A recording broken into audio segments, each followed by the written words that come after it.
personne est méchante.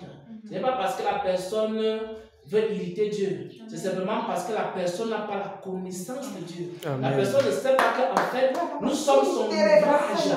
Et nous avons été créés en Jésus-Christ pour les bonnes œuvres qu'il a préparées d'avance afin qu'on les pratique. Vous n'avez pas à vous inquiéter, je vous dis en vérité et en vérité. Un enfant de Dieu n'a pas besoin de s'inquiéter. Il n'a pas besoin de se poser des questions.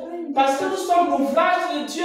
Il nous a créés. Il a déjà prévu les œuvres. Tout ce qu'on a besoin, c'est d'obéir aux premières œuvres. Pendant qu'on obéit aux premières œuvres, Dieu nous communique les deuxièmes œuvres.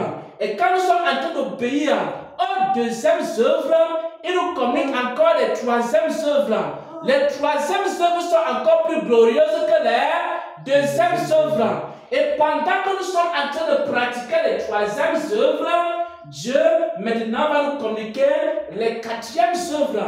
Les quatrièmes œuvres. La quatrième vague des œuvres. La quatrième vague des œuvres qui arrivent. Dans ce ministère, les paroles de Jésus, c'est des œuvres grandes, c'est des œuvres puissantes, c'est des grandes œuvres, des grandes œuvres de guérison, des grandes œuvres de restauration. Vous allez voir des malades être guéris, vous allez voir maintenant des paralytiques commencer à marcher, vous allez voir des choses incroyables, même dans cette ville-là, même dans cette nation, et même à travers le monde. Vous allez voir des fous, des personnes qui étaient fous, être libérées des liens, de la folie. Il y a des œuvres que Dieu a préparées. Pendant que tu accomplis les premières œuvres, ma fille, pendant que tu accomplis les œuvres qu'il t'a données, il y a des œuvres qu'il a en train de donner maintenant. Il faut prendre à cœur ces œuvres. Il faut que tu prennes à cœur ces œuvres. Et pendant que tu seras en train d'accomplir les œuvres qu'il te donne, il y a des œuvres que le Seigneur te donne. Actuellement, il y a des choses qu'il te dit de faire. Actuellement, pendant que tu seras en train de faire cela, il va maintenant te communiquer des œuvres encore plus grandes. Et pendant que tu seras en train de faire les deuxièmes œuvres, il va te donner des œuvres encore plus glorieuses. Et c'est comme ça que tu vas aller de gloire en gloire, de puissance en puissance, de force en force, d'autorité en autorité, de sagesse en sagesse, de révélation en révélation. Et c'est comme ça que tu vas être comme Abraham.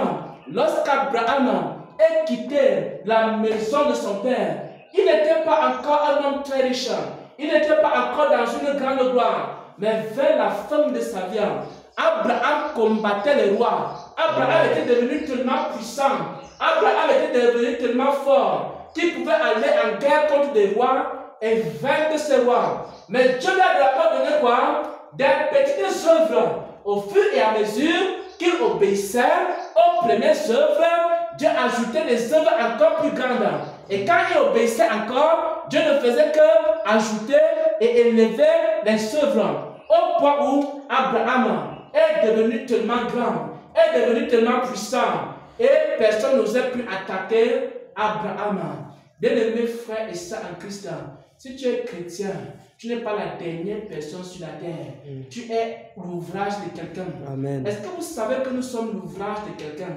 Est-ce que vous savez que chaque fois que Dieu a appelé un enfant dans sa maison, c'est un ouvrage que Dieu est en train de bâtir, de construire. Et Dieu a déjà prévu toutes les œuvres.